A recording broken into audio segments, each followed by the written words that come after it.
Welcome to the ACC on ESPN. A little late night hoops for you from Raleigh, North Carolina. It's the NC State Wolfpack, 11-5, playing host to a top 25 conference opponent, the number 19 Clemson Tigers.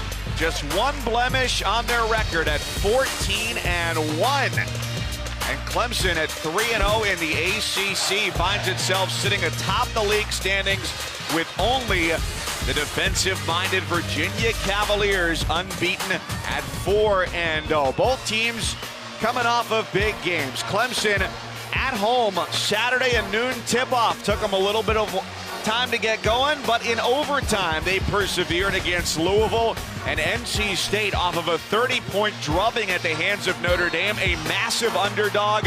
They took care of number 2 Duke 95-86 to beat the number 2 team in the country for the second time this year. So glad you're with us here tonight. Mike Cousins, the former Virginia standout, Corey Alexander. In ACC play, the road has not been friendly for NC State. Here at home, quite a different story. Absolutely. The road has had them with 2 losses, and the margin of losses, they'll get 23 points in both those games. And then coming home and beating the number 2 team in the country, it's been a different story for NC State playing here on their home court. With that win against Duke, and then having lost already against Clemson earlier this season in ACC play by 16 points. Now, for the Tigers, they're one of 20 teams in the country, 4 in the ACC, with 5 starters averaging at least 10 points a game, and Marquise Reed is the leader of this group. A very balanced attack, but Marquise Reed really has turned his game up over the last 9 games of the season so far for Clemson. If you look at the three-point percentage, the 44% has really been a difference maker for him and for this team. That was the one piece that they needed for him to be able to provide for them to be successful. Off we go, a new look uniform tonight for the Tigers who win the opening tip. All starters averaging at least 10. And for NC State, in the home whites, Al Freeman the leader at 15 points a game. Mitchell drops it off, and a 3-point try for Grantham, no good. Yurtseven with a quick rejection inside against Reed. And Yurtseven getting back to his old tricks the same way he played against Duke, commanding the paint on both ends of the floor, scoring, but more importantly, defending the rim for the Wolfpack. Well, late night start, but a pretty charged up crowd coming off that surprising win against Duke on Saturday. It's Thomas turned away. Yurtseven defends well under the basket. And the Wolfpack moving quickly. Freeman opens it up with a 3.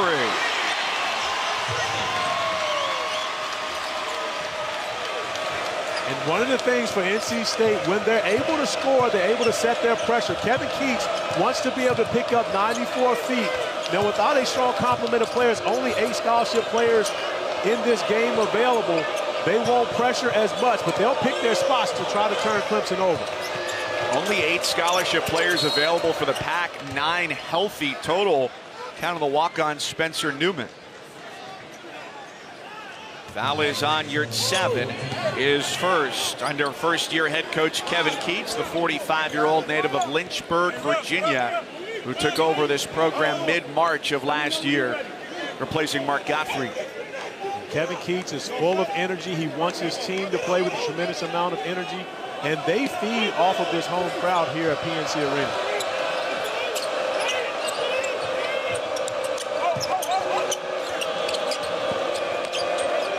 Here's a fun matchup. Thomas against Yurtseven. He's not giving any ground.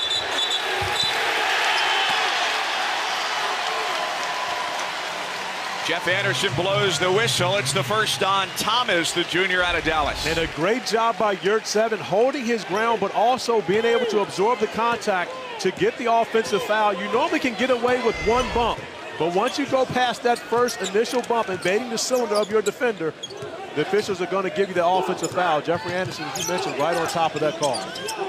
Anderson joined by Pat Driscoll and John Higgins. The trio in black and white tonight, a veteran crew here in Raleigh. Loose ball under the hoop, out of bounds, and it stays at this end of the floor. Meanwhile, it's year number 8 for Brad Brownell at the helm, the 49-year-old out of Evansville, Indiana, also a former head coach at UNC Wilmington.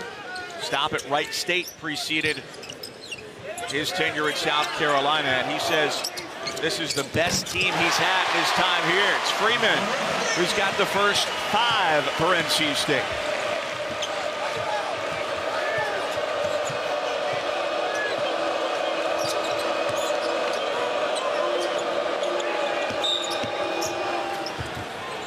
Grantham on the wing, and the size advantage against Beverly. That's the foul against the freshman out of Kentucky. Right there, Braxton Beverly, you don't want to give up that foul on the perimeter against, and really when your advantage is your quickness, you want to make Grantham have to beat you. And more importantly, Beverly's too important to this team to get in foul trouble early. Well, Grantham beat him on the defense. Coming up, sneaking down the lane on the inbounds play. One of the points of emphasis from Kevin Keats today, especially with the older players on his roster, communication on the inbounds plays. He wasn't pleased with it this afternoon and probably won't be right there. Well, he's not, because he already has Sam Hunt at the score table ready to come into the game. And there's something they worked on over and over again in their shoot-around today. And so, therefore, you can't have that happen this early in the game. 2 on the timer. And the flip, no good from Freeman. So the offense stagnant in the early going. Running the floor, Dorn with the takeaway. And here comes Beverly to push, even numbers. Righty scoop left side. The freshman's got it, a 1-point game. And the last thing you want to do against the Wolfpack is turn the basketball over and allow them to get out in transition. Braxton Beverly, of course, is a knockdown shooter, but you give him opportunities to touch the paint in transition, he will burn you every time.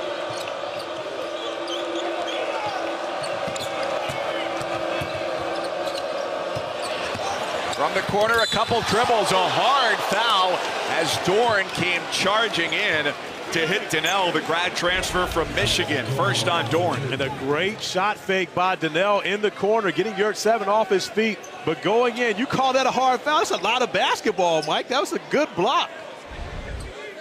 It's a little bit of both. Okay. I'll split the middle with you. You know what? It was either going to be a dunk that nobody wanted any part of defensively or a foul that had to keep him from scoring the bucket. Well, Torrin Dorn has played for Kevin Keats long enough to know, had he let him go in there and dunk that, it would have been a major problem, much bigger than him picking up that foul. Torrin Dorn coming over, making a great play on the basketball. There was contact enough for there to be a foul. So Dorn gets a breather, as does Yurt 7 taking a seat. And Leonard Freeman checks in.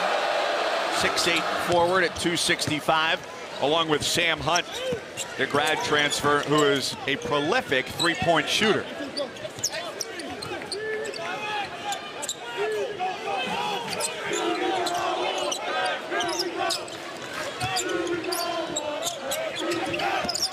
Freeman hits Beverly on the backdoor cut, and he missed it. Tough fall there by Amir Sims, going in to get the rebound.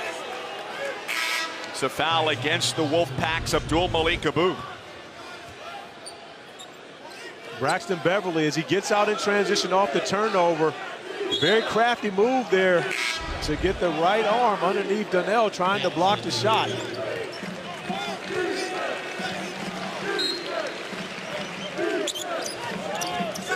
You see off of a dead ball, you see the pressure from NC State, and they want to make someone other than Shelton Mitchell have to handle the basketball to see if they can get Clemson to speed up or try to make a sloppy play. But if you look at it now, they've already taken 10 seconds off the shot clock before Clemson can even get into their offense.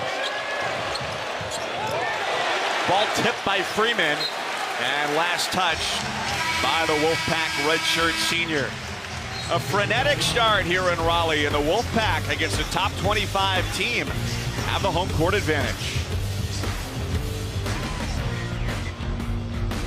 ESPN's exclusive presentation of college basketball is brought to you by Northwestern Mutual. Spend your life living.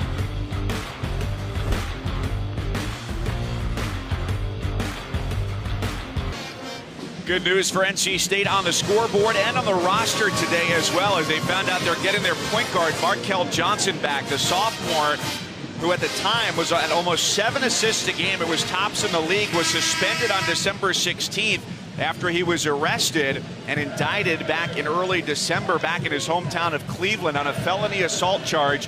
Those charges were dropped today. He flew back and got to the gym at about 7:30 for this 9 o'clock tip-off.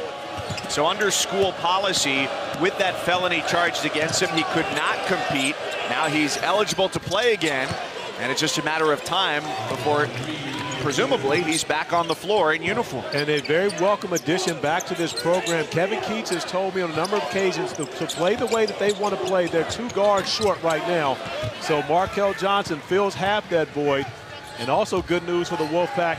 Blake Harris, transferring from Missouri, will become a part of their program, has already been admitted to school, and will be starting to practice with the team next week. He'll be able to get his eligibility going in the second semester of next year. He'll have 2.5 years left after his transfer. Abu from the right block doesn't get it. Through 2 defenders, still no.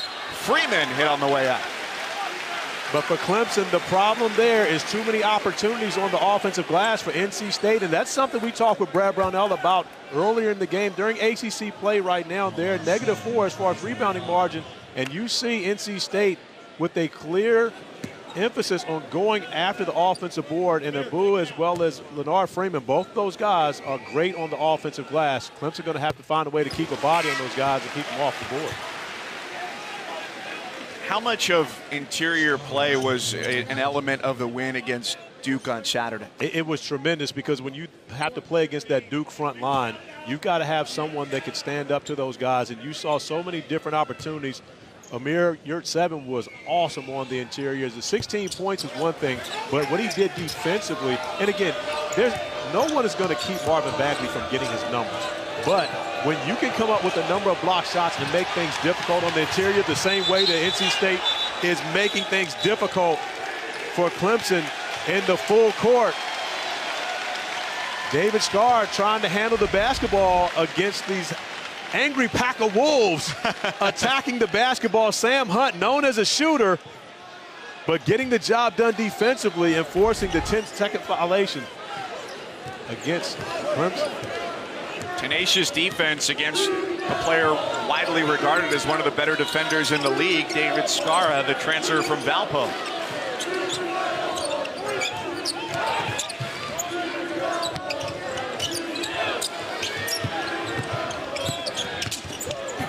Freeman baseline drop off and a slam from Abu. Get out of his way.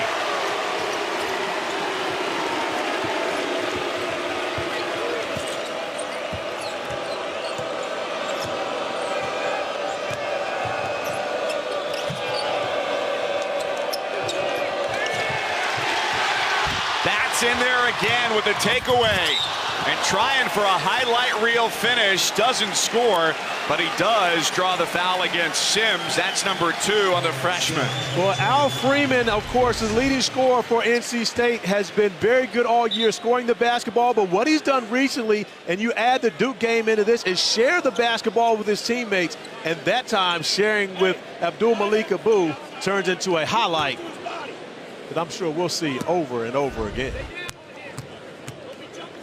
The biggest downfall offensively, according to Keats, was when his team tries to play hero ball, and he's pinned it on Freeman. Al Freeman, I should say, at times is a guy who, you know, as a grad transfer, you only got 1 year left. And Al, take your chances, but when they share, it's so much better. Absolutely, and Al Freeman is a very good individual scorer. He's been that his whole basketball career, but coming to this team, he has to take on more of a leadership role and find his teammates and help them get better, as we see more of that offensive rebounding by Leonard Freeman off a free throw miss. And if there's one thing that disgusts coaches more than anything, when you have 2 guys on the line and one guy beats both those guys for a rebound, that's just not something that Brad Brownell can continue to watch, as we see Elijah Thomas and Gabe DeVoe head to the scorer's table. So a couple of changes coming for Clemson as Freeman hits the first. Janelle sits, as does Scarra, who just picked up the foul, his first.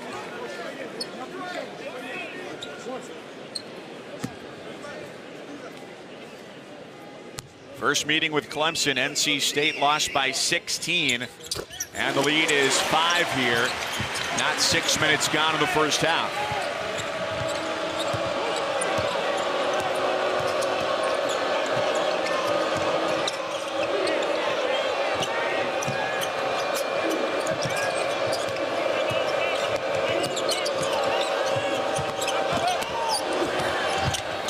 On the drive off the glass, Grantham's got 4. And Dante Grantham is such a matchup problem for opposing teams because he's actually more of a point forward than he is a power forward. And you see a bit of his skill on that last possession.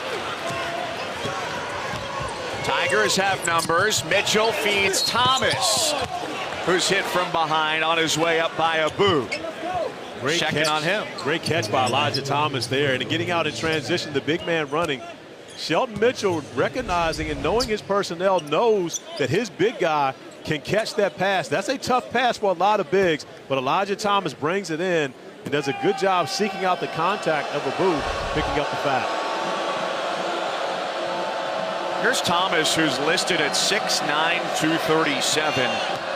Quite different than what he would have hit on the scale, say, about 3 years ago coming out of high school. And out of high school, he was 290 pounds and, of course, went to Texas A&M out of high school. When he arrived there, he actually got down to 260. Talked to us a little bit about his diet. Just said, I just didn't want to eat that stuff, whatever he had to eat. But he actually got down to 260. And then transferring into Clemson, played to 255 last season. And over the summer, just made a commitment that he had to get himself into better shape to stay on the court and stay out of foul trouble. He got himself down to 237 and now says he's probably going closer to 232. But you can tell he's done a tremendous job getting his body right for the grind that is the ACC 18-game schedule. Part of his motivation, he said, was he knew if he wanted to pursue basketball professionally, he'd have to be able to trim down. So it's eggs for breakfast, salad for lunch, fish and vegetables for dinner. He's got a diet like yours, or a healthy guy. A lot more talent. You're at 7, nails the 3. He's 7 for 9 from deep this year. And Yurt 7 came to NC State with a lot of hype surrounding him as to whether he was a one-and-done level talent. And talking about his shooting ability, and struggled at times as most freshmen do, but really has come in lately and done a tremendous job as a player, just like NC State's defense is doing here in this first half. LeVar Batch Jr. getting in perfect position to pick up that foul on Elijah Thomas, and that's going to be 2 on Thomas as he has to take a seat. We talked about him getting in foul trouble. It plagued him all last season, and he's had battles with it at times this year. Only played 24 minutes against Louisville in an overtime game, even though he was still able to have a double-double. Only averages 25 minutes. After the 3, it's the short corner for Yurt 7.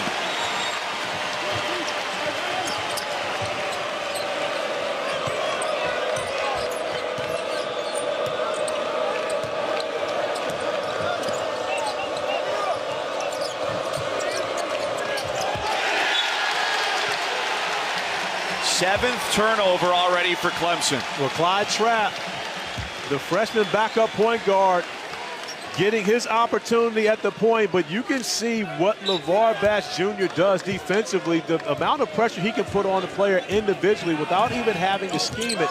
He's just a very good individual one-on-one defender. Former ESPN 100 player out of North Carolina, checked in at number 97 in last year's freshman class.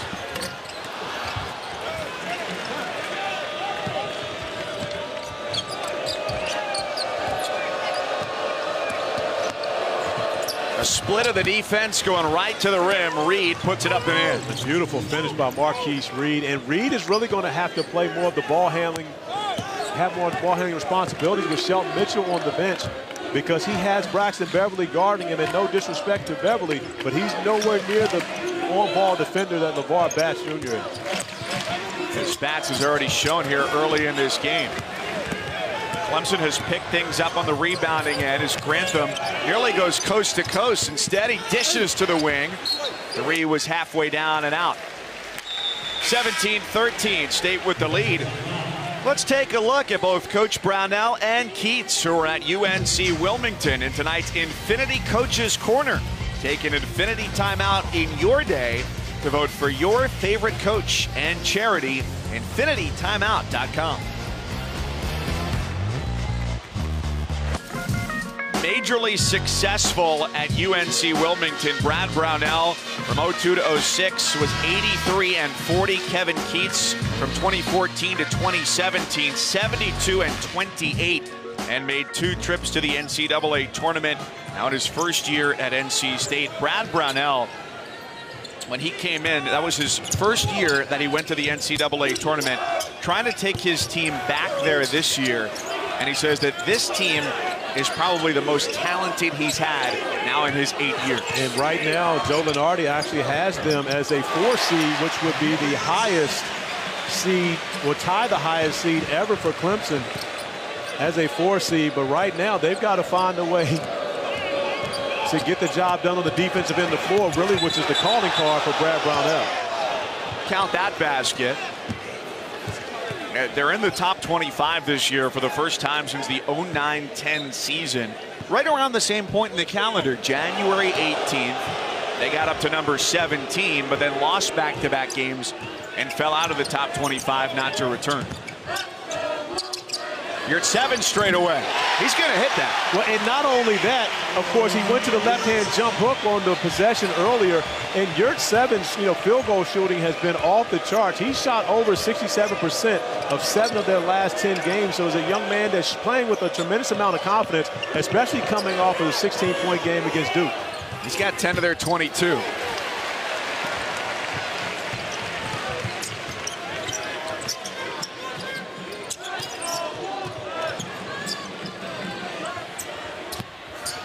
Hunt's a 3-point shooter.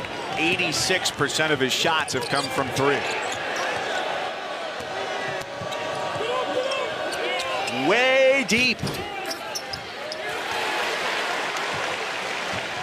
Everything right now for Clemson is one and done with NC State on the defensive end of the floor. The Wolfpack doing a tremendous job covering up the rim and not giving any opportunities for offensive rebounds, and they continue to attack the basket on the offensive end of the floor. How much has the offense changed for Clemson without Thomas out there? Well, it's a tremendous difference because you don't really fear that post presence down there, which allows NC State to pick up their pressure on the outside, but that's going to be foul number 2 on Braxton Beverly. Saturday afternoon for you on ESPN, a college hoop doubleheader. It starts with number 21 Kentucky taking on Vandy. That's at 4 Eastern, 1 Pacific. And then the 20th ranked Tar Heels squaring off against Notre Dame at the Joyce Center in South Bend. Both games part of the Saturday showcase presented by 5 Hour Energy, also streaming live on the ESPN app. Latest health news as of this evening for Notre Dame point guard Matt Farrell. Unlikely to see him return on Saturday. More likely expect him back on the floor when the Irish face Louisville on Tuesday. Nice feed there from Gabe DeVoe coming off the curl. 2 NC State defenders going with DeVoe, leaving Donnell under the basket wide open. And the easy ones like that, those are the ones that you don't want to give up. But Coach Keats has to be happy with the defensive effort of his team.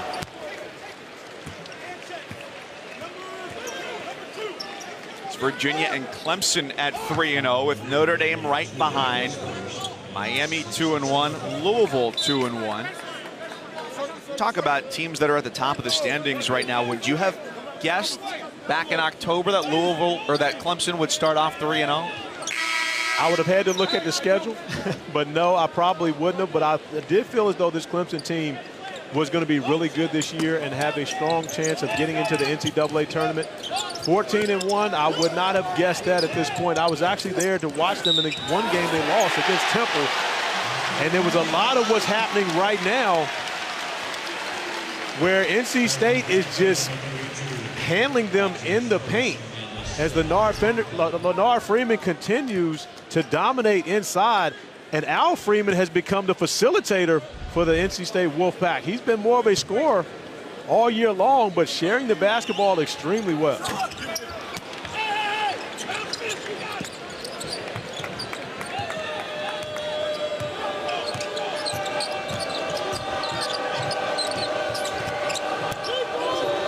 DeVoe off for Grantham. Loose ball again.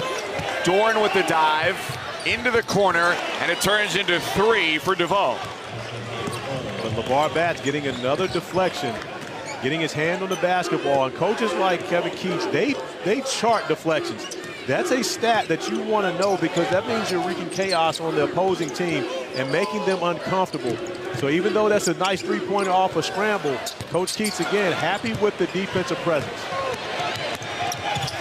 DeVoe nearly got it to fall. Now, is Kevin Keats charting long, out-of-rhythm threes that turn into baskets going the other way? He absolutely will be, and they will be having a conversation about that on the bench.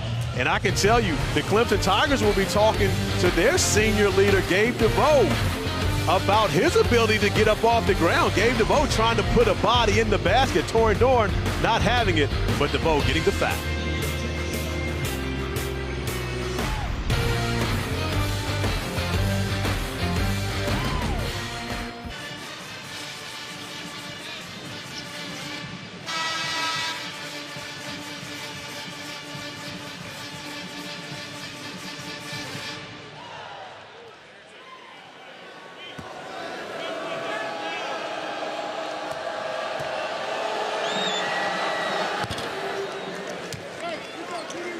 Chris, there doesn't seem to be a night in college basketball this year where there's not at least one result that makes you raise an eyebrow at the scoreboard.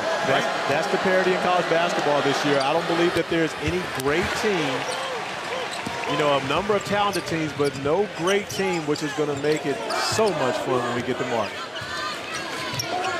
It's been difficult to win on the road in the ACC this year. When we say difficult, we mean exceptionally difficult.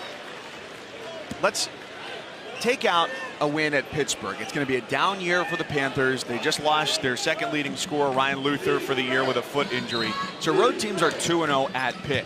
With the exception of those games, ACC teams on the road are 5-21. Well, and 3 of those happened last night. Last night, 3 of the 4 games were road wins. Yeah, going into last night, the ACC teams have really struggled against each other going on the road. But that's the way it's supposed to be. You're supposed to have hostile fans, excited crowds, you know, and giving your home team an opportunity to be able to win and cheering them on. Dante Grantham wants no parts of that. Of course, he wants to get a road win, another road win for the Clemson Tigers. And this one may be a little more special to him because he's actually playing against his high school coach, A.W. Hamilton, who's a member of the staff for Kevin Keats on the NC State Wolfpack bench. Actually coached Grantham in high school and told me earlier today that Grantham actually played the point guard position for him a lot of time. I saw that note about Grantham over the last few years saying that he actually played high school point guard, and I'm thinking to myself, yeah, but he wasn't playing against anybody.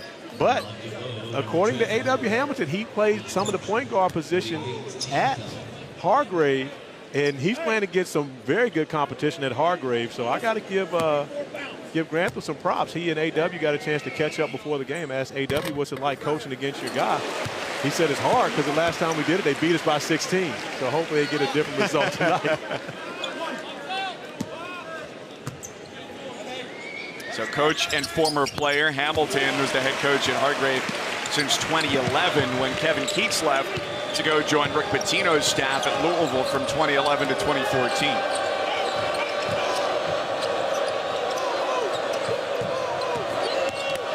Grantham down the lane. You're at 7. Stepped on the line. John Higgins right on top of it. That was another nice wall up, though, by Yurt 7. It really was a great defensive play by Yurt 7 off of a strong drive by Grantham. And you see at 6'8", Grantham's ability to handle the basketball. But you're absolutely right. Yurt 7 going straight up, and then at the end of that play, getting a hand on the basketball.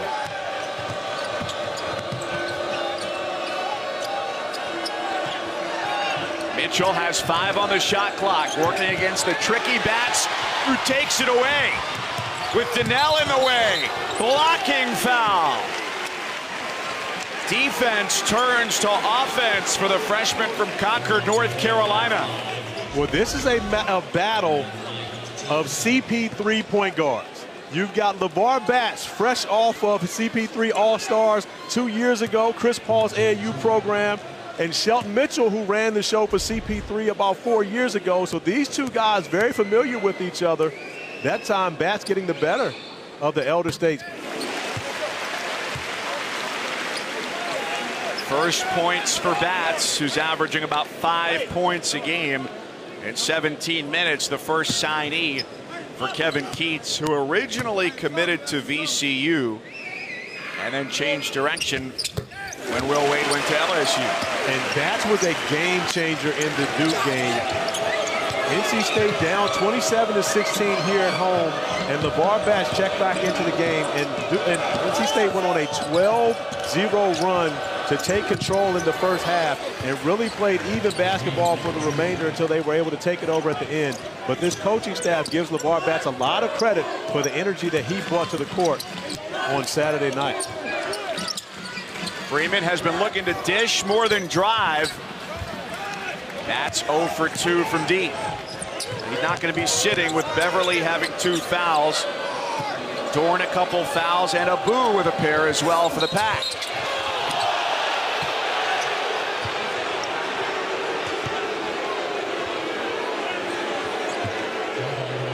That's Freeman's first. And Donnell slipping the screen and finding his way to the rim. A nice feed. But it does look as though Leonard Freeman got himself outside of that restricted area. I'm not sure if he was there and set before Donnell got there. But according to the fan base here in Raleigh, he was there. He was set.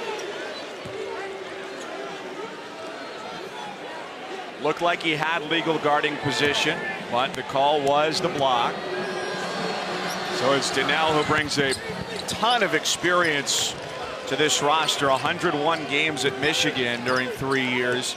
5 of those in the NCAA tournament. And that's such an advantage for Brad Brownell to have a guy like Donnell. We've talked about Elijah Thomas, and that oftentimes he finds himself in foul trouble, especially in the first half, picking up too early. So having a guy like Donnell is such a luxury to have, who has the experience of playing in the NCAA tournament and can come up and make big plays for you, just like a rebound here. He did a strong rebound going against Leonard Freeman.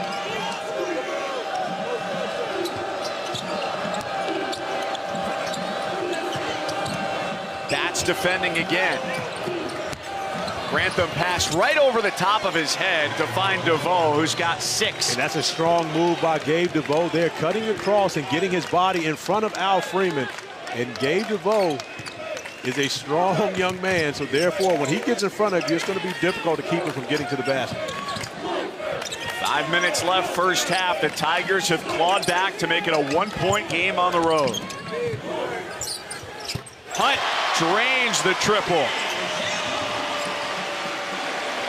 Well, the scouting report on Sam Hunt is to run him off of the line. I think it's close to 80%, if not more, of his shots. 86% are from three-point range, so he doesn't go inside the arc much. You've got to find a way to chase him off the three-point line. Tigers could have used one more pass on that possession. And now we've got a whistle as Yurtseven comes up hobbling, rubbing his right knee, unable to come up with the floor. Hopefully that's just a bump.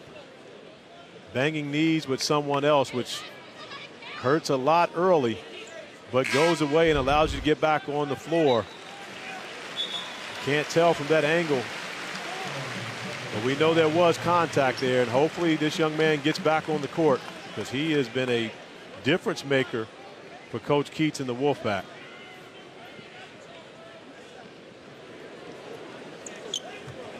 Turnover number 9 by the Tigers, down by 4.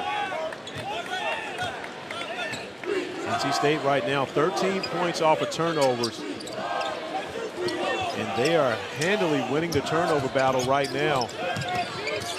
However, it was a battle that they lost when they played at Clemson. NC State had 14 turnovers to Clemson only having 9 in that game, and that was part of the reason why Clemson was able to have a double-digit win in that game.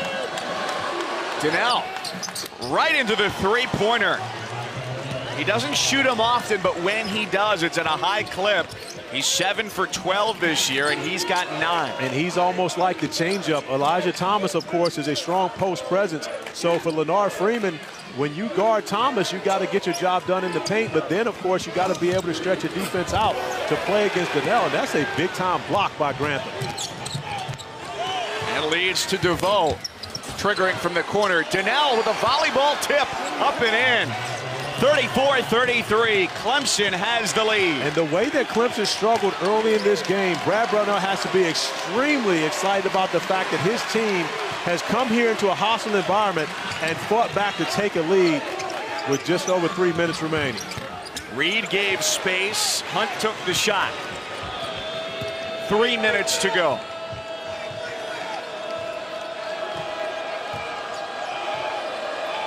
Mitchell at the point, the former Vanderbilt Commodore. DeVoe underneath, Donnell with strength, shoulders Freeman out of the way. Timeout NC State. I tell you what, Donnell gets a huge hug from Dante Grantham at half court because Donnell has put the Tigers on his back. And because of that, they hold a 3-point lead.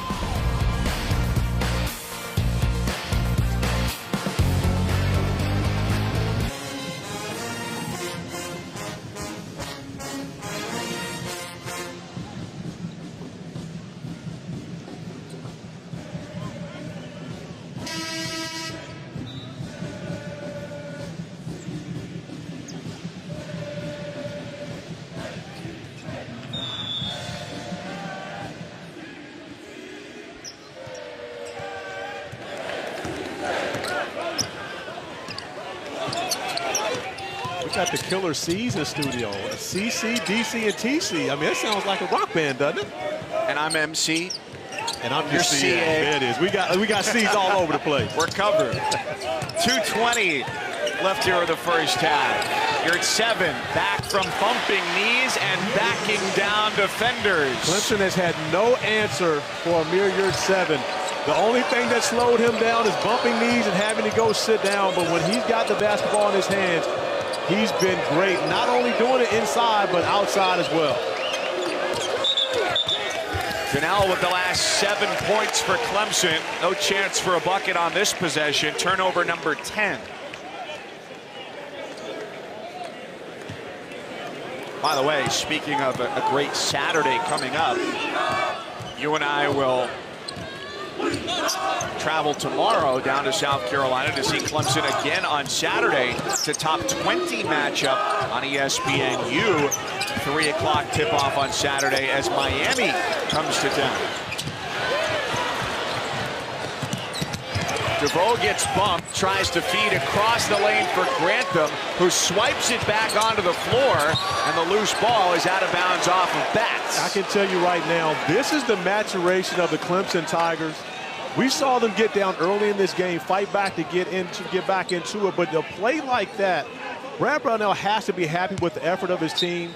A bad pass, which turns into a deflection, but yet they don't give up the possession, and because of their energy and their effort, they maintain it with the opportunity to score. Mitchell, an open look from 3.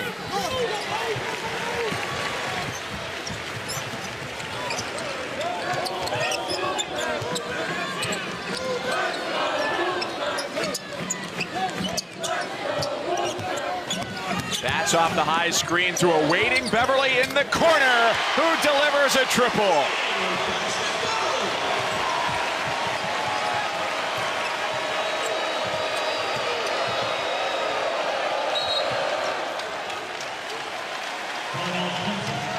Mitchell to the sideline, a timeout, 30 seconds. We'll take it with him and come right back to PNC Arena.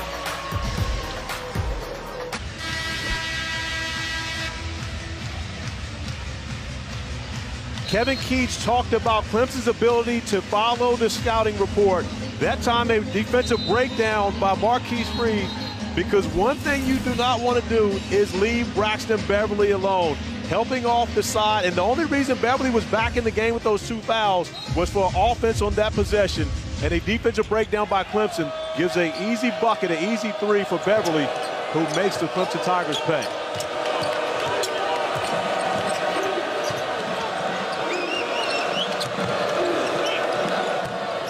Grantham draws 2 defenders. Yurtseven not quick enough to get to the rim. Dante Grantham has changed his game so much from the young man we saw for the last 3 years at Clemson.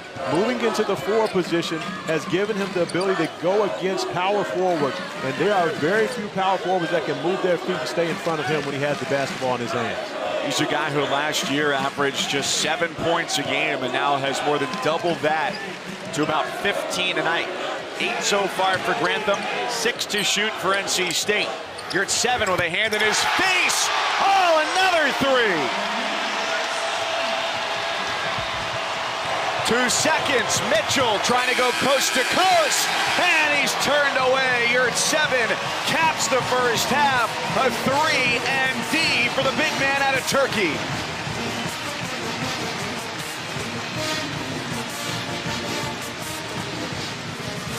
$15 in the first for Yurtseven. The Pack over number 19 Clemson by 3.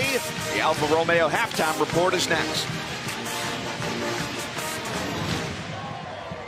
Lead over number 19 Clemson. It's just another usual night in the ACC. We welcome you back to PNC Arena. Mike Cousins and Corey Alexander. Glad you're here with us tonight. The Wolfpack, pressure defense, second chance points. Those have been difference makers. They have been the difference makers, and really they crashed the boards with a tremendous amount of intensity. But they got it going with that pressure defense, as you mentioned, and turning Clemson over and turning those turnovers into points on the other end of the floor. That's the way that Kevin Keats wants for his team to be able to play. Braxton Beverly finding his way to the rim with the finish. But Clemson actually had an answer for him, and an unsuspected answer. And Mark Denal, who continued to play very well throughout the entire first half while Elijah Thomas was in foul trouble, but there was no answer for Amir Yurtseven, who got the job done both inside and outside for the Wolfpack. Denal with 13 points at the break.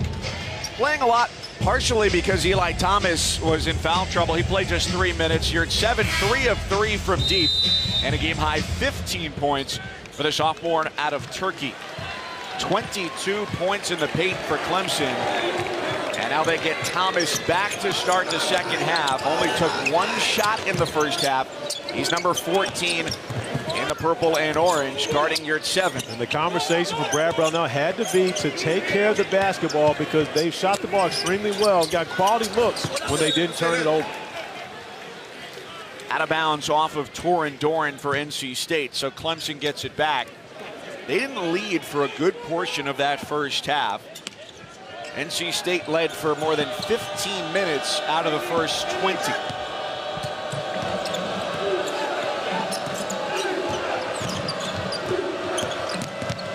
Talk about bench points. Clemson averaging 13 a game from the bench here as Thomas gets turned away. And Denal with those 13 off the bench already in the first half. But it's important for Clemson to be able to establish Thomas as he's able to score in his second opportunity for a number of reasons. One, you have to make Amir Yurtseven defend on the perimeter, on the interior, to try to take away some of those legs. He's shooting the hot basketball right now and extremely fresh. He could have come off of about 12 hours of good REM sleep, and he wasn't going to get that one. It was a little high, I will say that. He did get a hand on it, though. It wasn't out of the building. It wasn't an uncatchable pass. He needed to be Yurt 8 or Yurt 9 to get that. How long you been thinking of that one? Oh, you had that one up the sleeve for a long time, right? I had that one going at media day. I've been waiting. Thank you. I don't know if I can do another game the rest of the year. I got to go out on a high note like George Costanza. That's it. Done. Didn't we already talk about I was a Friends guy? I'm sorry. We had this conversation. It's 90s night here tonight. Your Seinfeld references fall upon deaf ears when they come to me. If you're talking Friends, I'm with you. Seinfeld, I'm not going to be following. I'll see you at Central Perk tomorrow morning. Sounds good. Much better. Fouls on Yurtseven, his second, and it puts Grantham, the senior from Martinsburg, West Virginia, at the line for the Tigers. Changed numbers this year. Used to be number 15. When he came in, that belonged to KJ McDaniels, and 32 has been available, but just didn't switch back to it until this year from when he wore it in high school, started wearing it as a big admirer of Magic Johnson. And we mentioned he was a point guard in high school in West Virginia, so, you know, kind of trying to follow the same path as Magic, wearing 32 and being a 6'8", 6'9" point guard. That's a strong take from a boot. And that's where NC State really needs to up his production with the Boo. He's a senior, one of the top returning scorers in ACC and rebounders in ACC play, and has actually led this NC State team in rebounding the last 2 seasons. But right now, has struggled to get on track on both offensively and as well as his rebounding. But giving them good minutes here to start the second half. Freeman wants the three. He knocks it down. The grad transfer from Baylor has 10. And Al Freeman has played a very good game scoring, but is also facilitating for his teammates and getting players involved. He's taken a couple of those shots that are a bit questionable, as with the last one, but they're never questionable when they go in. Beverly got a hand on it, knocked it away from Grantham. Did it look like it was going to go in out of his hand? Oh, of course it did. From here, I mean, of course, when it goes in, it always looks like it's going to go in when he lets it go. But Al Freeman is a very good individual scorer, and you see his ability to create his own shot off the dribble, knocking that one down. But that's one of those shots that Kevin Keats talked about. It's a bad shot if he doesn't make it. DeVoe gets to the rim. The senior out of North Carolina has 8. And that gets under the skin of Kevin Keats. He talked to us earlier today about every time he felt like they were getting back into the first game when they played Clemson, the ACC opener, they were getting back cut for a layup. That was one of the things he did not want to see from his team defensively. And to see it this early in the second half has to bother Coach Keats. Beverly with the steal behind the back of Boone. Turned away by Thomas. Both sides clamoring for some kind of whistle, and play goes on. And a great no call there, because you could tell Elijah Thomas had a handful of basketball. If any call, it would have been a jump ball, because the Boo came down with it, but it turns into a big three on the opposite end for Marquise Reed.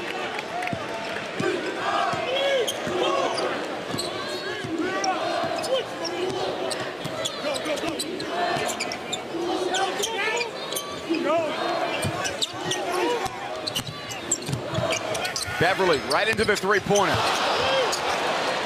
Nearly knocked it down. As a shooter, not to say that I was that, but I was. I count that as a make. You were a shot taker, not always a shot maker. Well, no one's always a shot maker, Mike, but I made a lot of them. But here's the thing. When the ball goes that far in the basket and comes back out, you count that as a make, because that felt good going like it was going in. Freeman speeding down the floor. Grantham swats it. Now Thomas. Mitchell for Grantham, lays it in. Dante Grantham getting it done on both ends of the floor. Agile move from Freeman to step around the defender and still draw the foul to end up at the line. Clemson on the run and a 2-point lead. And they got the 2 points off of Dante Grantham with a big-time block shot, and then Shelton Mitchell rewarding his buddy out in transition as they take the 2-point lead.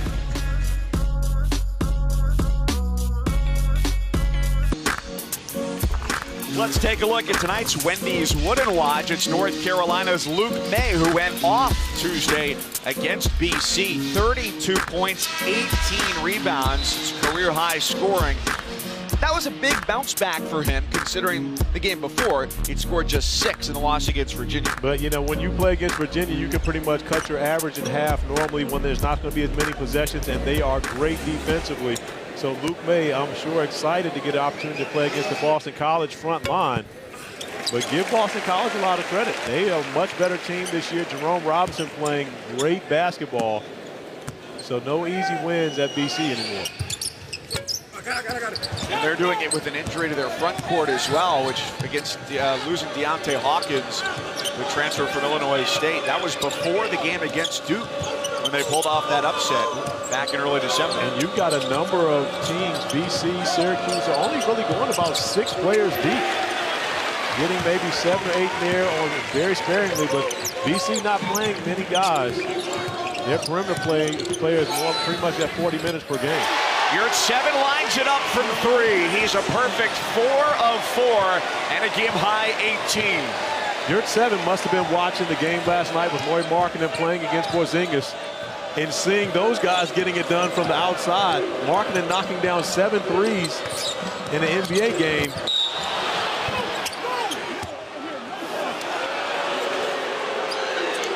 And Yurt 7 wanting to be a part of that mix. We mentioned Lauri Markkanen, and he was a guy that Yurt 7 was talked about in that same breath last year as far as the potential to be a one-and-done player. Now you see why, with his ability to shoot the basketball from beyond the arc, knocking down 4 threes already in this game. It was interesting to think about when he came in and the hype that came with him. And last year, it was very much a transitional style difference for him, going from international play into U.S. play, playing tentative at times. And even still this year, he took 8 threes coming into this game, and he's 4 of 4 today from deep. He just has not had as many opportunities from 3 as you would have expected. And he showed flashes last year, but of course he also played with the ACC Rookie of the Year, Dennis Smith Jr. And when you play with Dennis Smith, oftentimes I think that was the case for a lot of the players on the Wolfpack roster. They started watching. He was that good that they pretty much were spectators part of the game, just watching Dennis Smith get the job done. Yeah, it was 1-on-5 in a lot of those games. Beverly on the baseline. Freeman with the left hand. Here at 7, fights for it. And it's out of bounds into the hands of DeVoe, who stepped on the baseline. NC State basketball. But look at all the effort that Clemson has to use to just be able to get a defensive rebound because of the effort of Yurt 7. Continues to keep the basketball alive, and by the time Gabe DeVoe can get to it, he's got a foot on the baseline. It's a 2-to-1 number in the rebound column. Clemson 28. NC State 14. And that has not been Clemson's strength this year. They came into the game actually down a -4 margin in ACC play rebounding. So I'm sure that's something that Brad Bradell is encouraged by, but they've evened it out with their turnovers.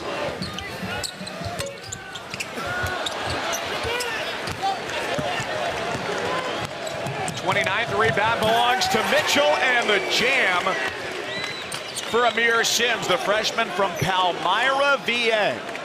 And Amir Sims getting out in transition, and great job by the big fella running the floor, and even more so, Shelton Mitchell trusting his big guys to be able to catch that and finish it in transition. Fluvanna County, stand up. What you know about Fluvanna?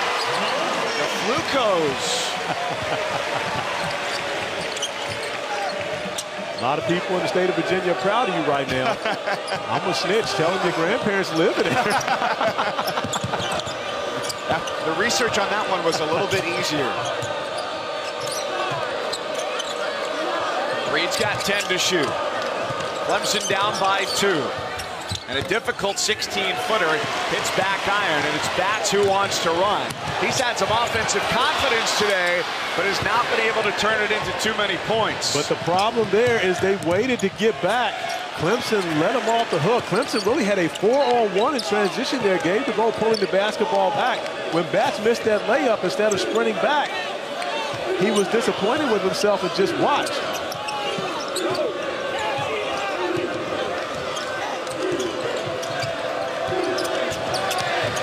Shot clock. Mitchell for Thomas. Double team. Now 2 to shoot.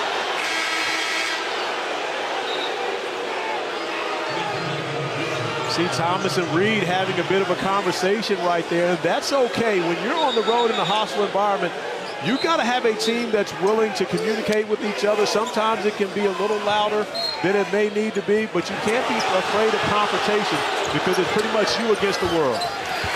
Thomas had an extra second, just didn't realize it. Interesting conversation there between Freeman and the officiating crew, telling them to watch out for Thomas and say, hey, he's pushing off.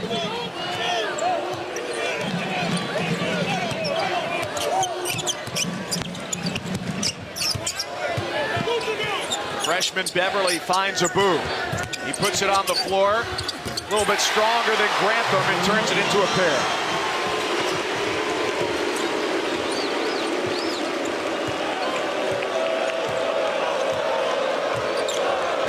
That's got to be great for Abdul Malik Abu to hear what's not booze, but a booze.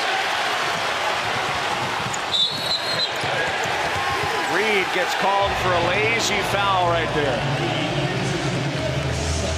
Tough to win on the road in this league. Just 7 wins in 23 tries this year.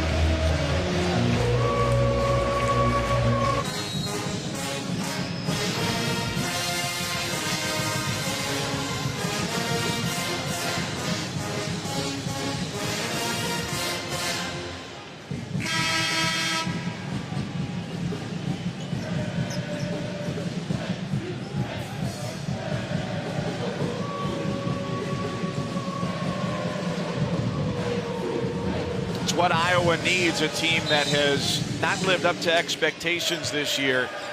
Meanwhile, we've had ourselves a good one here, a 4-point difference, and turnovers and points off of those turnovers have been difference makers.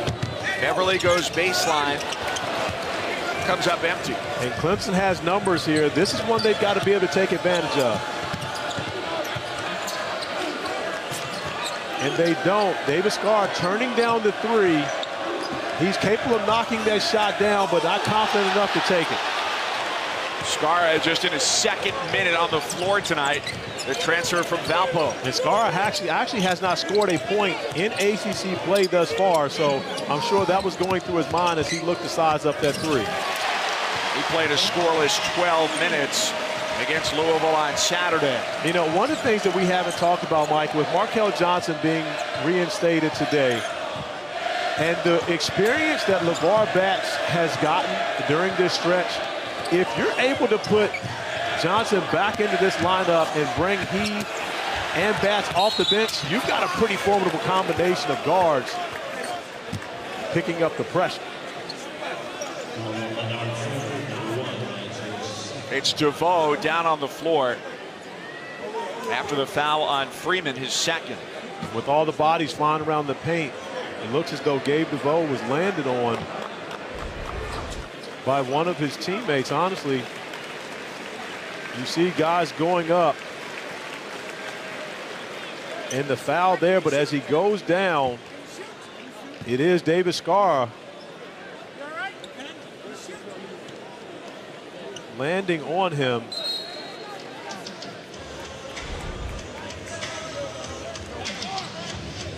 Honestly believe that's one of those situations where you just kind of get the wind knocked out of you. As Skara comes in, chasing an offensive rebound, running into the back of DeVoe. But Gabe DeVoe looks fine. More importantly, not going to step off the floor. Needs to get those free throws. It's been a big year for the senior from here in North Carolina. First season as a full-time starter. Only made 7 starts over his first 3 seasons. No good on the first. Don't forget to tip off your weekend with another NBA Friday doubleheader. KD and the Warriors, as KD just joined the 20,000 point club. They're in Milwaukee to take on Giannis and the Bucks at 8 Eastern. And then Chris Paul leads the Rockets against Devin Booker and the Suns. Coverage starts with NBA Countdown at 7 here on ESPN and ESPN app. The Wolfpack lead is 6 as they're looking for a 3rd win against the top 25 team this year. They've taken down number 2 Arizona. Saturday it was number 2 Duke, and tonight it could be number 19 Clemson.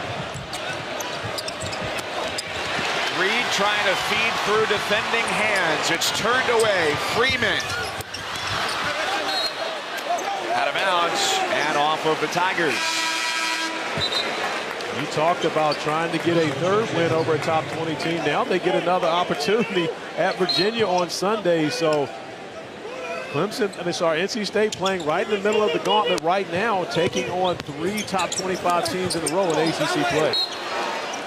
Last time they beat 3 straight top 25 teams, you have to go back to Julius Hodges' junior year when he was the player of the year in the league, 03-04. They did it against Wake, Duke, and Georgia Tech.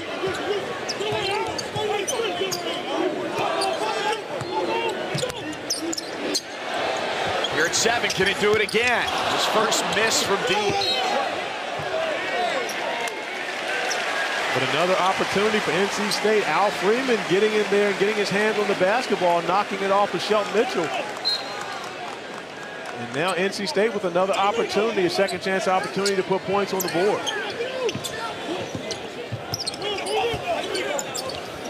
A pull-up 3. 7-footer has the height advantage. That's one of the best weapons in his arsenal. 20 for year 7.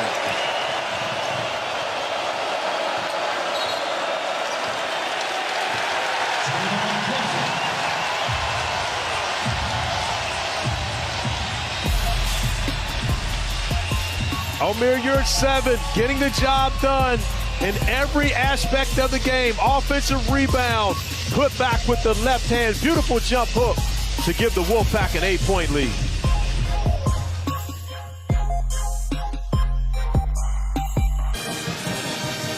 In a year where college basketball doesn't have a team clearly better than the rest, here's who's sitting at the top right now. One-loss teams. You've got Nova, West Virginia, UVA, Clemson, and Auburn, and the Tigers are in danger of getting loss number 2 tonight. And Mike, coming into this season, if someone told you that Villanova, West Virginia, and Virginia would be one-loss teams at this point, it wouldn't be a tremendous surprise, but I believe that Clemson and Auburn would be. But a fact for you, a tidbit of information, their one loss both came to the same team, Temple, in back-to-back games. That was in Charleston for Clemson. It's part of the pre-ACC schedule. Temple beat Auburn in the semifinal to get to Clemson in the championship game. And so both those teams, if not for Fran Dumpty and his Temple Owls, be undefeated right now, right? And surprising for both teams that NC State has played today, game number 7. Holy cow, it's 23 for Yurt 7. Largest lead of the day for NC State, and the career night continues. This is the 7th game without their point guard, Markel Johnson. Braxton Beverly has stepped in nicely, and Auburn playing without 2 of its top players as well on the heels of the FBI investigation. Nice move there by Marquise Reed, getting to the rim and honestly using the rim as a shield against Yurt 7, who has commanded everything in the paint on both ends of the floor here. And now we see Clemson actually go to the 2-3 zone, trying to find a way to slow down Yurt 7 in this NC State offense, which has operated so well here on their home court.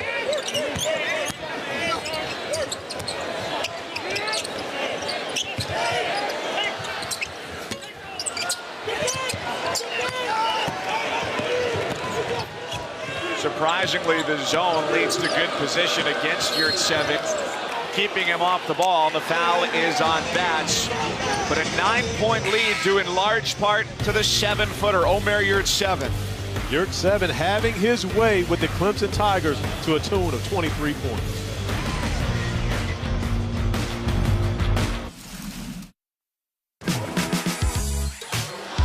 We got a good one, baby. Call your friends up.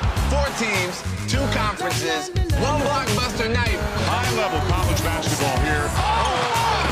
What a fun night this is going to be. Monday on ESPN.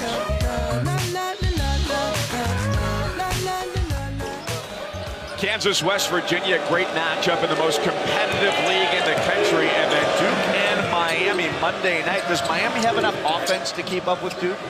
I'm not sure, but they've got a great defense. So it's going to be interesting to see. But Duke has not been successful on the road in ACC play thus far. So that gives Miami a great chance. Grantham, nice spin and score. He's got 13. We see Clemson staying in that zone defense. Yurt 7, the 7-footer, not even in the paint right now. Starting on the perimeter, the way he shot the basketball, playing more like a guard. Isn't one of the dangers of going to a zone, though, being susceptible to the three-point shot? It is, but right now, Clemson hasn't had any success at all trying to contain NC State off the dribble, so they've gone where they wanted to be on the court, and that's why they've gotten so many open looks. You're at 7 from the elbow. It's too close. You know, we talk about his shooting as Scar gets an opportunity, but of course, there's Yurt 7 again to turn that one away. 4 blocks for him on the evening to go along with everything he's done offensively. You know, and give the big guy credit. He was the one that took the shot on one end of the floor, but you see he gets back defensively, comes up with a clean block there. You know, Mike, we talked about his shooting, 5 for 6 from 3 today, but we left shoot around today as Marquise Reed gets fouled on a 3. One of the cardinal sins of the game of basketball by Leonard Freeman. But we left shoot around today. Yurt 7 was the last guy in the gym shooting, and when I got here, ridiculously early at 7:15 today. He was the first one in the PNC Arena shooting jump shots. It's noted by many how punctual you are everywhere you go. Saturday afternoon here on ESPN, a college hoop doubleheader for you. It's Kentucky and Vandy 4 Eastern, and North Carolina, perhaps with a look at its small lineup against Notre Dame. We'll see. Both games Saturday Showcase presented by 5 Hour Energy, also streaming live on the ESPN app. And for the record, I'm not late. You guys are just way too early. Yeah, right. You guys are way too early. I'm not late by any stretch. It's everyone else's problem. I just like to show up when the action is happening. No need sitting around an empty gym. The action only happens when you show up. There you go. And that means I show up when the action happens. See, we see eye to eye on that one. 6 minutes left here in a 4-point game. That's what we had at the break, was a 3-point game, 41-38 in favor of NC State. And this was just an 11-point lead for NC State, so give Clemson credit for battling back, and I believe a lot of it has to do with the zone from Brad Brownell, but that time Sam Hunt going into what for him is no man's land, taking a 2-point attempt and getting fouled. Foul is the third on DeVoe. Puts Hunt at the free throw line, where he's a perfect 9 for 9 this year. Grad transfer from North Carolina A&T over in Greensboro, about a 90-minute drive away from here. He was the team's leading scorer each of the last 2 years. There's going to be someone who's sitting at home right now saying, "You idiot. You said 9 for 9, and now he's 9 for 10. I jinxed it." As long as they're talking to you when they're calling names. If they're calling names, as long as they're talking to you, that's fine. With those powers of divination, I'll be playing the Powerball tomorrow.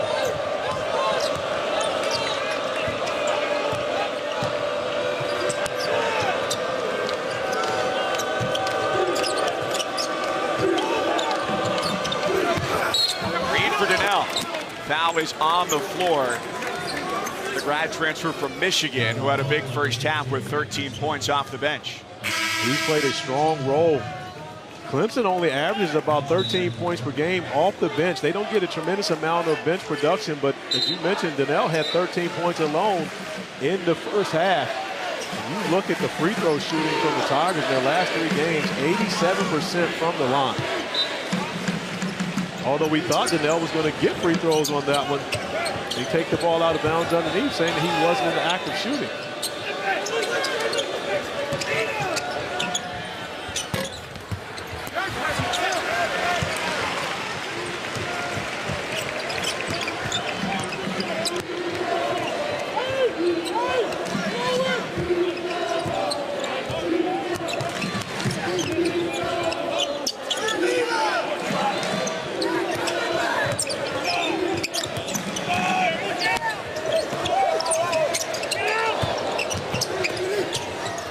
Dorn hangs and scores. The lead is 7 for the Wolfpack. That's a nice move by Torrin Dorn, and a shot that the Wolfpack needed for some separation. Torrin Dorn making a number of big baskets at the end of the Duke game, and another one here tonight. Dorn coming off a 16-point game in that win over Duke.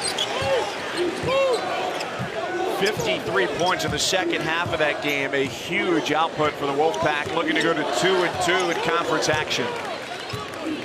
Tigers 14-1, a perfect 3-0 in the ACC. A loss for them would leave Virginia as the lone perfect team in conference play. Tell you what, your 7 is not left-handed. He shoots it with the right hand from 3, but his left on those interior shots, it looks just like he might as well be.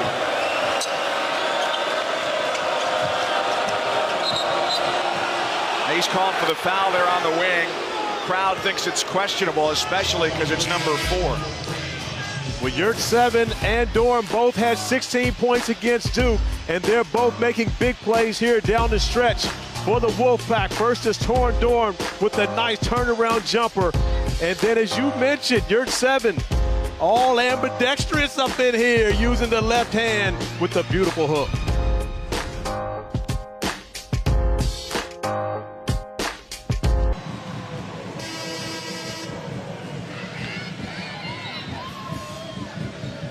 Timeout. Did y'all see that? Wolfpack Nation, I need you to make some noise.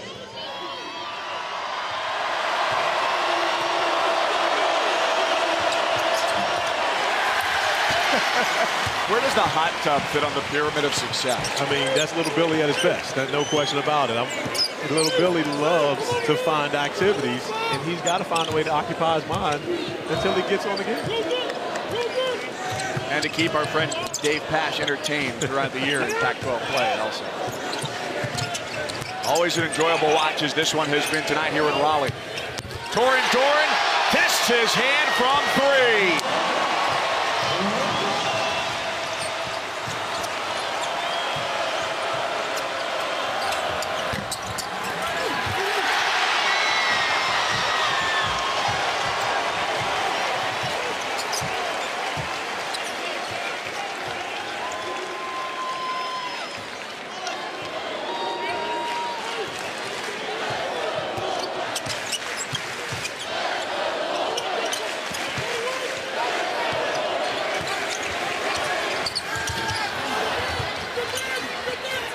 Thomas just back onto the floor, replacing Donnell, grabs the rebound and helps avert the Wolfpack going over the 70-point mark as they have their largest lead of the day sliced back into at 69-59 with 2.5 to go. And it's going to take pressure defense and some turnovers here late in the game.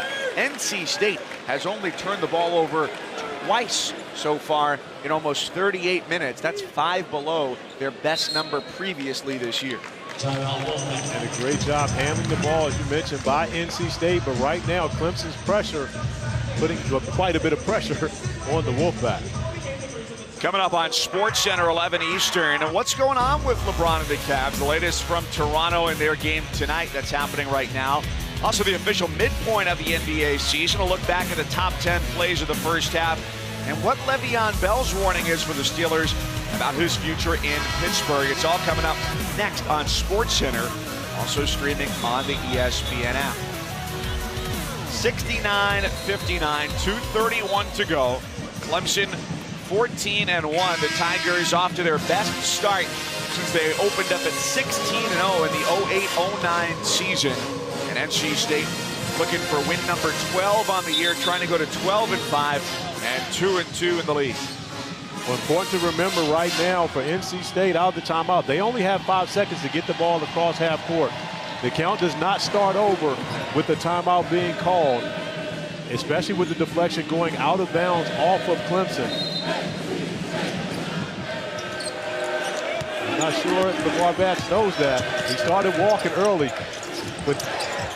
and I must be completely wrong because that should have been a 10-second violation right there unless the deflection started it over. But it definitely went under 20 on that. 27 points for Omer Yurtseven. Only averaged 11 a night. A career high for him continues to grow. But Clemson can't afford to trade baskets right now with 2 minutes to play. A lot of contact there on Batts. It's Doran. And he hooks Skara, but it's Skara who's called for the foul on the perimeter. I'm going to need to call on some of my official friends on that one. It was 25 seconds left on the shot clock. When LeVar Batts got trapped in the backcourt, the clock went under 20. At 20, it's a 10-second violation. So unless the timeout resets the count, that should have been a 10-second violation in the backcourt. I need some clarity on that one now. It's going to bother me. I'm not going to be able to sleep tonight on that one. Doran turned away by Thomas.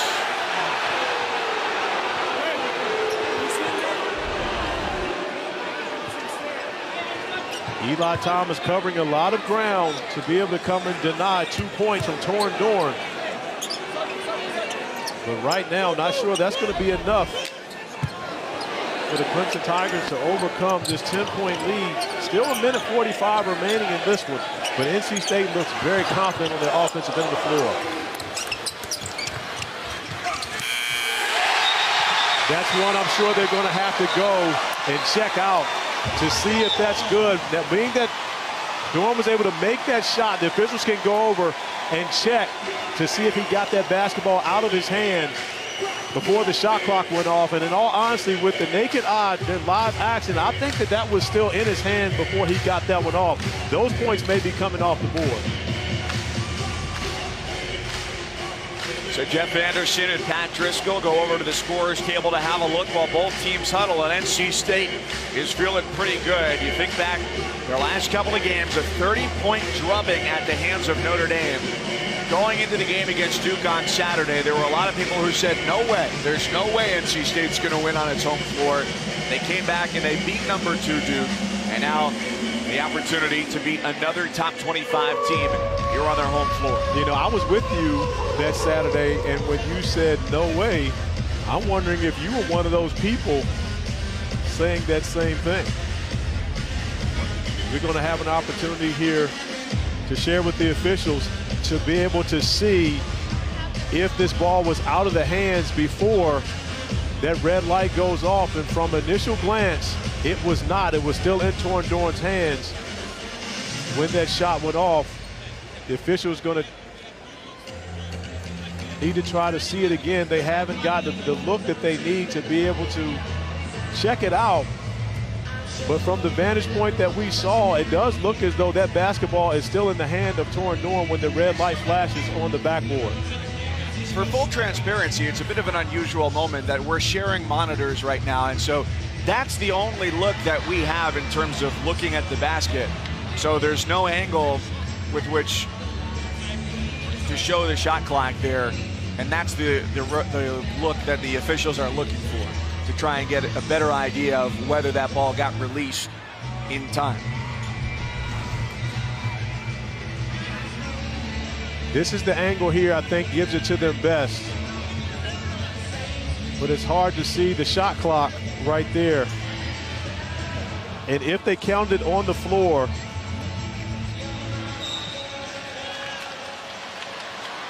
oh, there you go. You see the light up top. You can see it, yeah. With that one, you can see it. And that does look as though the ball is out of his hand before the shot clock goes off. So, therefore, it is going to be a good basket.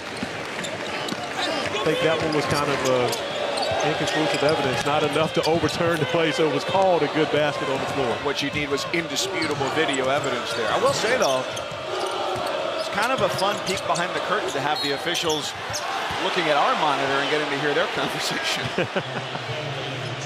You felt like you could go out there and put on the stripes and get out there a little bit now?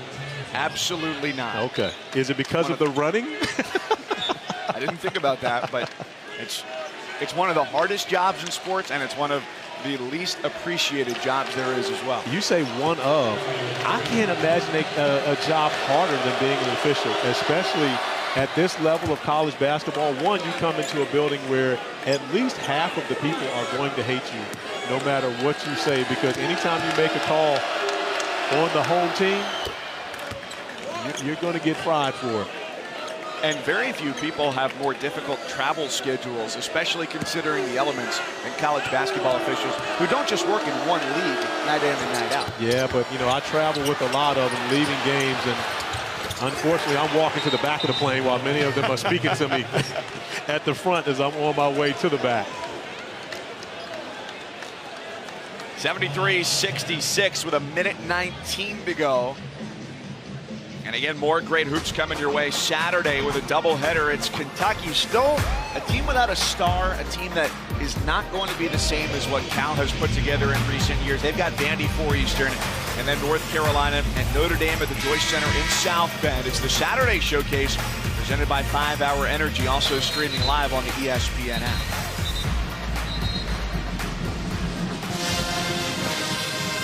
North Carolina and Notre Dame, two teams that I'm sure everyone expected to be at the top of the ACC this season. But you see Notre Dame at 3-1, holding their own without Bonzie Colson and Matt Farrell playing heavy minutes here in the ACC. But you get an opportunity to see Duke and North Carolina both at 2-2. And I don't believe anyone would have guessed that they would have the same record as Virginia Tech at this point in the ACC play. Virginia Tech has come back down to earth a little bit, a very high-scoring team in November and December, but not the same strength of schedule as some of their conference opponents. Georgia Tech evening its season series last night with a win at the Cambridge Pavilion against Notre Dame. There's Grantham with the foul. That's his second. 3 road wins in the league last night out of 4 games. Clemson was hoping to keep that trend alive, but ACC road teams this year have won just 7 times overall. 7-21 mark for teams on the road. Clemson with a 10-game winning streak coming into this game as well after their loss against Temple in Charleston.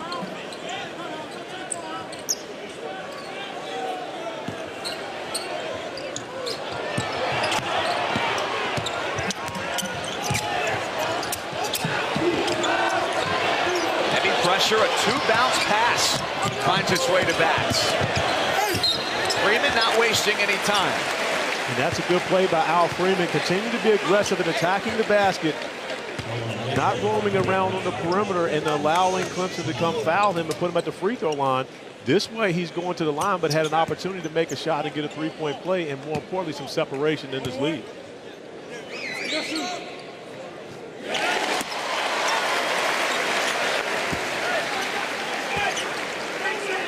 Freeman's got 14. Not going to be the leading scorer tonight with a huge night for the Yurt 7. Their first 16 games did lead them in scoring 7 times. Grantham cans the 3. All of a sudden a 5-point game with 54.6 to play.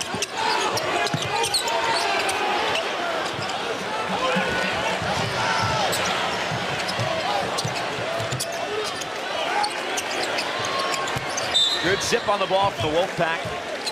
Get it up the floor. Skara stops the clock at 43.5. It's 1-1.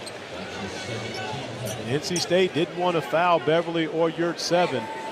They missed their opportunity to foul Batts when they had him over in the corner. He got the basketball out of his hands really quickly, but I'm sure that's the guy that they would like to put at the free throw line. Al Freeman, 1 of 2 in the last possession. Clemson hoping that he'll help them out once again. Indeed he does, a 76% free throw shooter. Clemson's got it, down 2 possessions. Reed, the team's leading scorer, drops it off for Thomas. 3 points is the difference. Right now, for Clemson, just get a stop. See if you can come up and get a trap, possibly a turnover. If not, you get a foul and put NC State at the free throw line and continue to try to extend this game.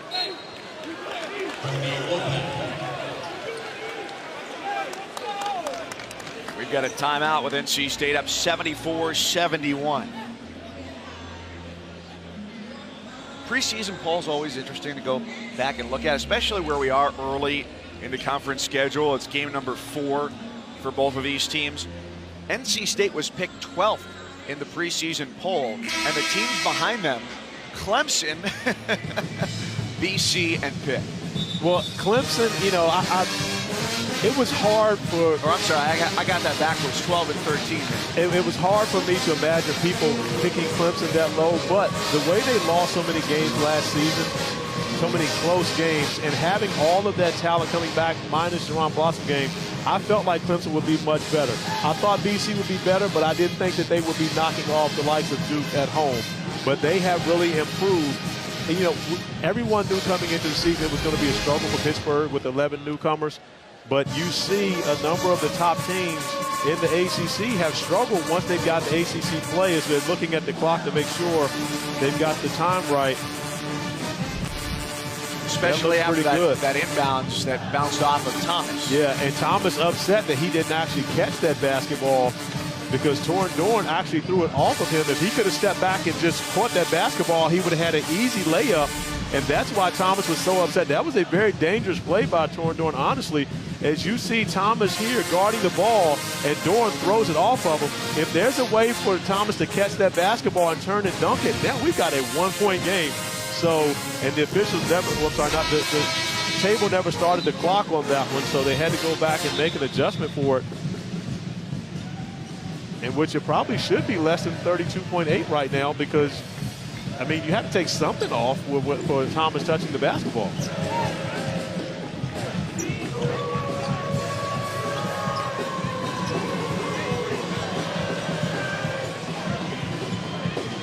So Dorn the inbounder, 4 across. Beverly, Freeman, Hunt. And now the pass is taken away. We've got a whistle. Clemson is saying that ball was out of bounds. Well, with under 2 minutes, the officials can go review that. If I'm Brad Brownell, I'm asking them to go review it because that basketball bounced out of bounds on the inbounds play, and that is a turnover for NC State.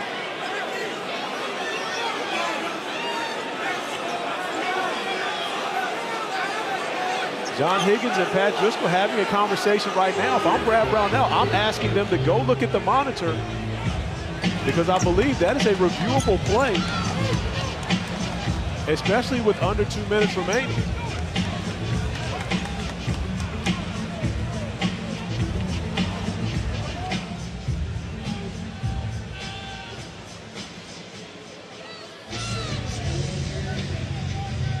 As you see, Torn Dorn under pressure, bounces the basketball, but where it hits right there, out of bounds, unless they cannot review a dead ball possession, which may be the case, I can't imagine why they're not going over to look at that. So it stays NC State basketball. There are certain plays that can be reviewed and can't be reviewed, and I've got to imagine with this crew, that's one that falls in that part of the rule book. Traveling is a call. Sam Hunt catching the basketball in the trap. And you watch his feet as he takes off. Before he puts the basketball down, his pivot foot, that back foot comes up before the basketball hits the ground, resulting in the travel. First look was underneath, and the ball is taken away by Dorn. His feet ahead, you're at 7 with the capper.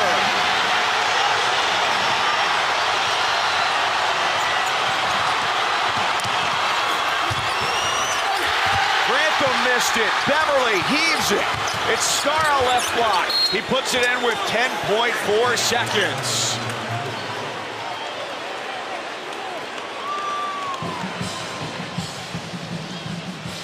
Mike, in a scenario where you come up with the turnover down 3 and you have an opportunity on an underneath out of bounds play to get a bucket and you make this play and turn it over, you don't deserve to win this game. And I'm sure that's what Brad Brownell will tell his team with the opportunity that they were given off of the turnover and a chance to score, to have that type of play, and more importantly, to give up the 2 points on the other end instead of fouling with the basketball in the hands of Torn Dorn. This is not a game that you deserve to win. Close games were the kryptonite of Clemson last year. Of their 12 league losses, 7 of them came by 4 points or less.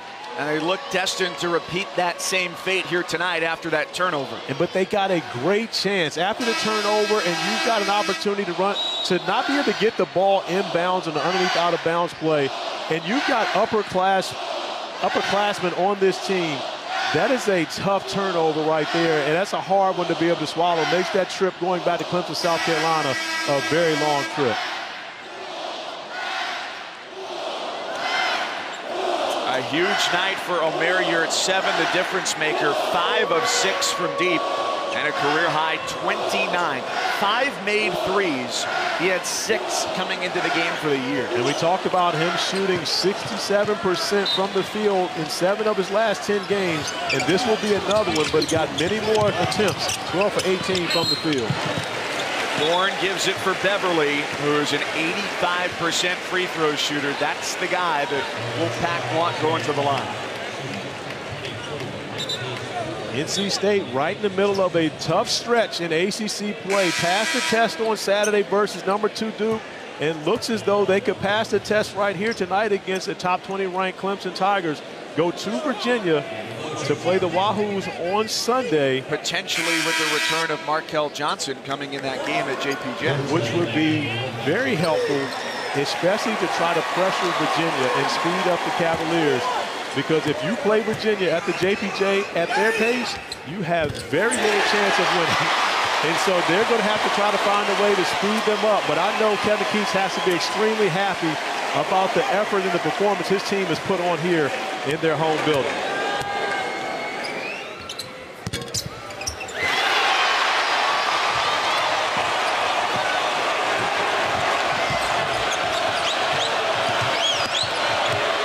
Mitchell to the bucket, and a follow by DeVoe. The Wolfpack 78, the Tigers 73. And there's the whistle that Clemson was looking for about 5 minutes ago. And this time it was called. Ball bouncing out of bounds on the inbounds pass. Too little, too late, perhaps.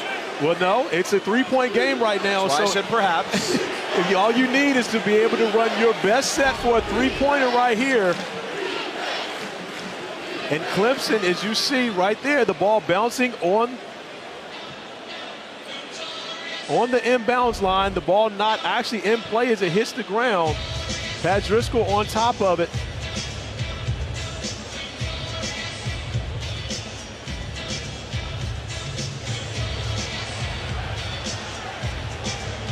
As we see the play, and I'm sure the officials are not reviewing because it was under 2 minutes on the last one, so I know they're not reviewing that now, which would make it a reviewable play in comparison to having gone over before to see that.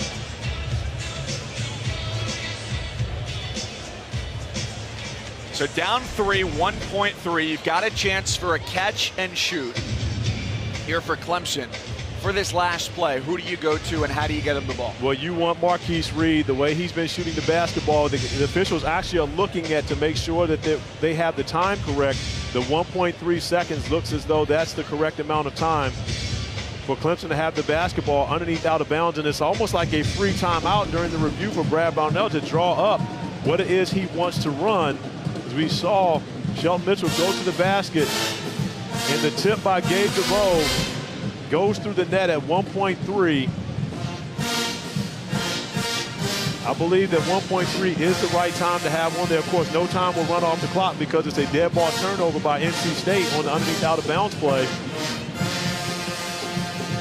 And I just mentioned Clemson does not deserve to win this game. However, they've got a chance to be able to force it. They won their last game versus Louisville in overtime, and they've got a chance right here to come up with a big basket to force overtime and just. Marquise Reed, the guy you're looking for, number 2 at the elbow in purple. Don't be shocked if it's Mark Donnell taking this three. He will be the least likely but capable shooter. Ball is in, shot is up, and a foul is called. 3 free throws with a chance to tie the game.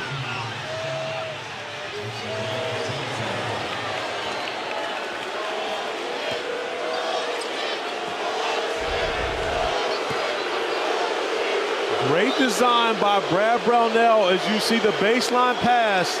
His feet clearly behind the line as Sam Hunt reaches in. John Higgins right on top of the call.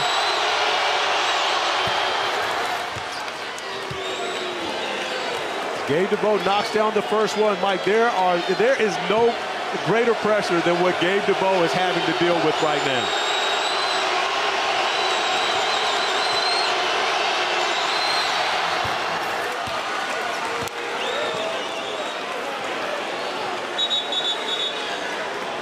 Timeout, NC State. And I like the timeout by Kevin Keats there. DeVoe had found himself in a rhythm at the free throw line. Make him go over to the timeout and think about this last free throw. This is like calling the timeout before the kicker kicks the game-winning field goal at the end of the game. Kevin Keats wants to give Gabe DeVoe some time to think about how much pressure is on this one shot. We remind you, SportsCenter comes your way next here on ESPN. It's been a great night of hoops between seeing Louisville pick up a huge win against Notre Dame at the Yum Center, and here NC State trying to hang on for a 3rd straight top 25 win here in Raleigh, where fingernails are being chewed off at a frenetic pace by teams on both sides. To be the first time in more than 15 years that NC State has taken down 3 straight top 25 teams. One more free throw coming for DeVoe, who stepped to the line 1 for 4 tonight. Normally a much better free throw shooter, 80% on the year.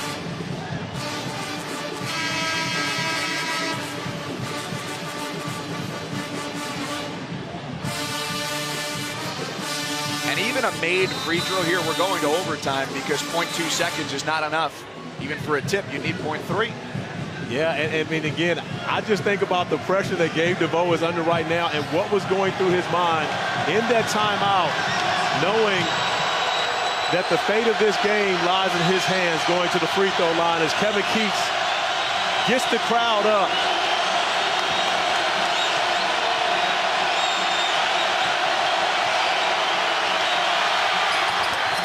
He missed it!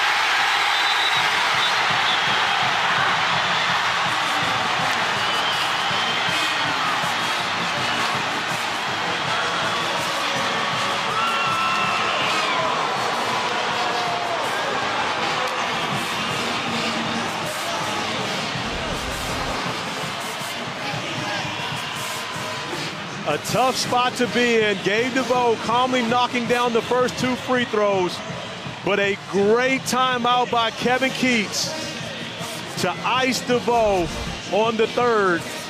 The potential game-time free throw to send it into overtime to get NC State a home court victory.